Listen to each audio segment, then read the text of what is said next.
Hi everyone, it's Raina. So this video is if Pluto is transiting your second house, which is the house of the money that you earn and possessions. And, the unequal house system, the Placidus system, will, make a lot of people's charts have houses of different numbers of degrees.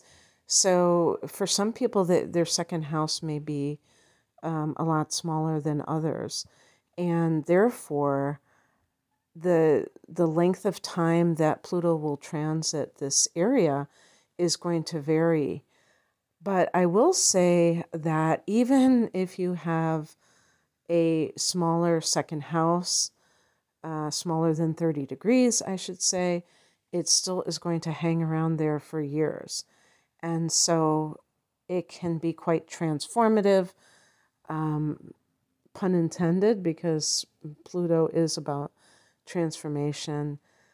But this is true of all these long-running transits, that they hang around in one area, and so they exert a greater influence. If you have Venus going through a house in a matter of weeks, obviously it's very transitory, and it's not the same. So this is where a lot of the deep influences over time occur. Before I continue, I want to give a shout out to a website called illumastrology.blogspot.com. So I don't even know. I mean, that usually when people have that, I don't know if this is a site that they're just doing. I assume it's they're doing this professionally. But the point I'm trying to make is that I actually found this to be more substantial than what I typically use. So you're not always going to resonate with material or find it adequate when you're researching online for anything. So that's why it's good to consult multiple sources, especially if you can kind of intuit that it's not exactly what you're looking for. So one of the things that they mention, and actually this article that they did about the Pluto transit in the second house is over 10 years old. So maybe it is a defunct website. I don't know. But in any case, it mentioned something about the beginning of the transit versus later on. And I really resonate with this concept, which is that when this Pluto transit begins, in other words, when Pluto enters that second house for you, you may find that you are very taken in or enamored by money. And while they don't mention specifically possessing it, but having it around you in some way. So having that influence of it, and also the power struggles that go along with it. And then the transformation occurs, because you do have to have some kind of catalyst for these astrological events to occur. It would make perfect sense. So I could see that happening, because it sets things up for you to then have to, maybe in some cases, have things stripped away from you so that you can learn to put it in its proper context. Because when we talk about Pluto, we're talking about obsession.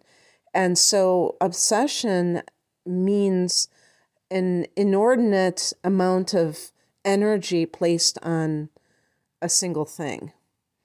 And to me, that's never good. Now, of course, if you have like a goal that is kind of a short-term thing, and you're just throwing all of your energy into that, it could appear to be obsessive, but it's temporary. But when we're talking about these kinds of things like money, people don't tend to stop that, because these are like material things. These are finite things. And so what happens is a person says, okay, I have to make $1 million in order to fulfill some kind of a goal that you have in your mind. Once you get there, the chances are very good that it's not going to be enough, because it's kind of like food. Sometimes, people can hoard various things and they still feel insecure because it's really not about those things themselves. It's about what is driving that insecurity. Now, they do mention that, you could find yourself building wealth with this transit, or at least, increasing the money that you earn in a big way. But they also talk about this idea of the inflation of the ego. I personally haven't heard Pluto being connected to the ego. I would assume that they are referring to the sense of personal power, which is actually with the ego, I think more of identity than power. And I don't see those as synonymous. So whatever they're talking about, but I certainly with power, this idea of what is personal power, and is it connected to anything that you can use as a tool of manipulation? Because that's exactly what happens. And if a person comes into money somehow and they feel powerless, that can create the desire to, it's basically taking a shortcut for your own personal growth by just wielding power through this material object. Through the second house can be possessions also. So, think about the people who have this car that is considered so, like a status symbol, or clothing, whatever the designer thinks. I went to high school in the early 80s, and that was when designer clothing came into fashion. I don't know nowadays, it doesn't seem as bad, but people still look at brands and they act like that means something. And other people who are materialistic are attracted to it. But like I said, those other people are materialistic. So you might attract people that are not really into you. So that can lead to a whole other can of worms being opened up. What I did not see here, they kind of alluded to it with not being ethical, but I would say that you could even see almost like a karmic test of sorts, where something is presented to you, maybe like a business opportunity, if you will, and it turns out to be totally sketched out. And because Pluto is the lord of the underworld, so I could see something like that coming about, and it's like, do you take the bait? Because if you do, the karmic bitch slap will be quite resounding, to say the least. And you could find out that you have to really pay the price for that, because in the tarot, the judgment card is connected to Pluto. So it's like that cause and effect. And that's what we think about when we think of karmic retribution.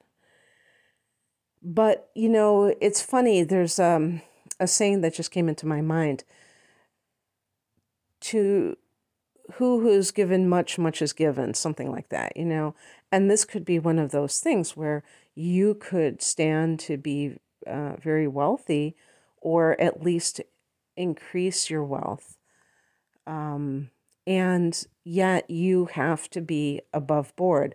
You have to live in integrity while you're doing it. One bizarre thing that I saw in this article was um, that they said you could get your first tattoo with this placement.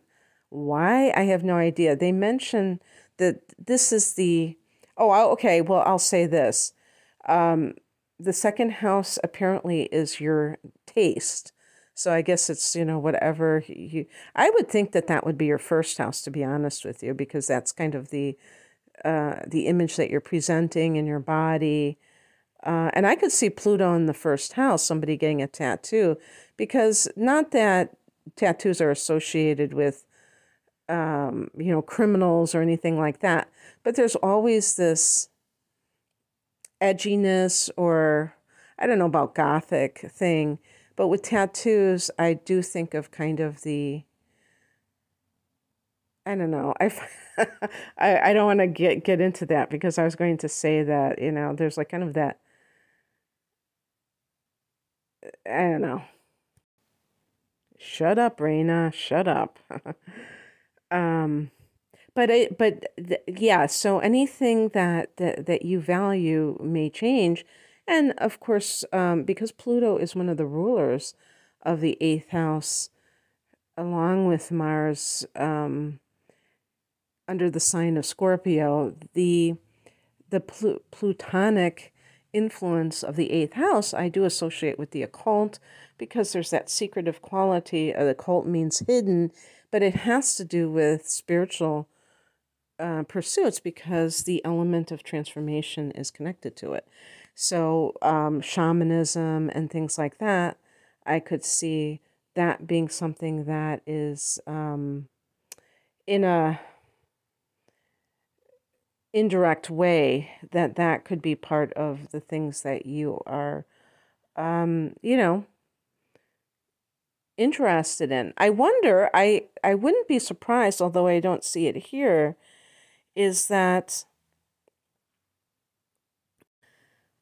I could totally see somebody having the exact opposite reaction to this transit, and being more like a minimalist, because and that could still mean that the person experienced some kind of major loss, and if they had already been materialistic, they may see that it is actually controlling them, and they want to have control over themselves and over their experience with material nature.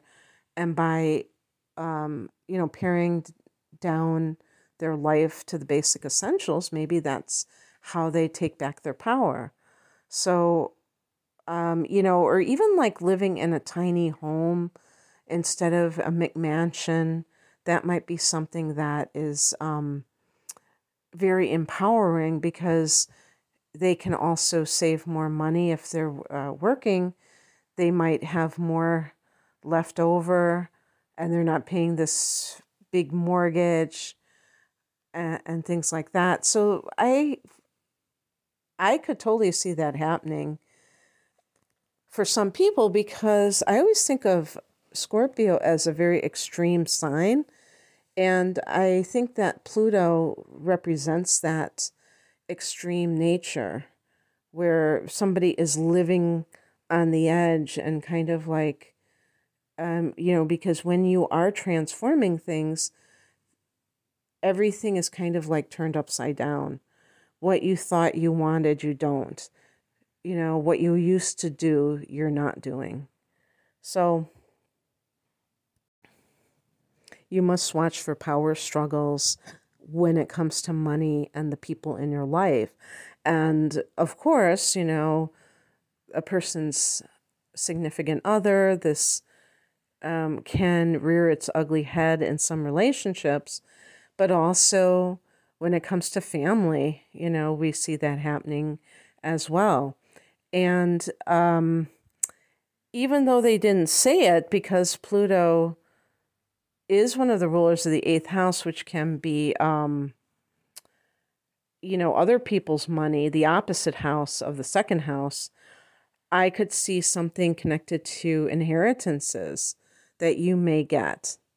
And that can set off some kind of power struggle or, disharmony, but especially because the power angle with, who gets what, that kind of thing. I could see that being impacted in the second house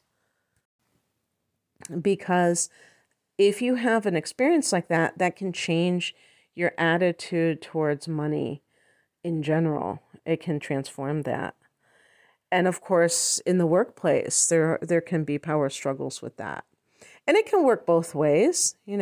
Sometimes a person can have this idea in their head that they have to make a certain amount of money, but then they find that they're not happy and they realize that they were giving it too much power and it was controlling them. Just like they have that saying, you're, being possessed by your possessions. So, on the other hand, if you're giving away your power by giving away your energy or your time to your employer and you don't feel that sense of reciprocation in terms of financial investment or energy, then that can, highlight to you how you may have given away your power in terms of the services that you've been providing to others, and what's really behind that. What's that all about, and how can you transform that attitude? In what way? Some people shy away from confrontation and they'll just quit their job and work somewhere else. Whereas standing up for what you feel you deserve, that can ultimately be a more gratifying and empowering thing to do because yeah, I mean the possibility is that that employer may say, no, I'm not giving you a raise, and you do end up quitting and doing the same thing as the other person did. But the difference is that you still stood in your power and asked for what you needed, and you at least tried. So yeah, so anyway, that's what is going on with this transit. I hope that this resonated. And if you would like a personal reading, the link is below. Take care. Bye.